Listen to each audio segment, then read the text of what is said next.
Napaminailhan ng mga grabe ka hinawayon. Kaya siya nakakunahon na nga, pwede pagday siya kasawayon.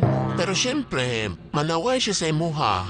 Of course, kanang wala ha. Na di niya kaya, present ka sa top up. Nga, manaway siya sa imuha. Hibaw ka nga no? Syempre kay if siya mabawsan, murag magsakit din sa tama niyang dughan. Mas labi na magbaws ang giyunhan, labi nagkita ay sa resibo na mas daghan pa dahil kasaway sa iyahang uban.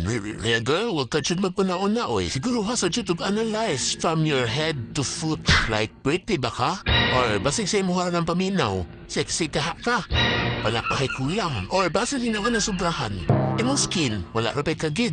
Hantay, bisan pa siguro appeal ka sa top 10 most beautiful. Huwag yapon kay right, mang hinaway og tao. Labi nagwa ka gihilabtan. Just because you think na cool kay ka paminahon. Galagi mga tawa sila nimo nga feel kayo ang pagpanghinaway.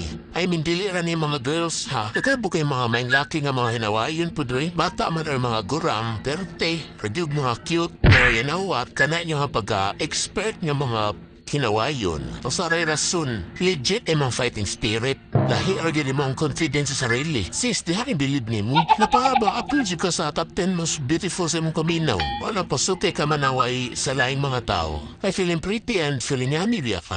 Well, sis, you're not feeling well. Inom og murag tambal.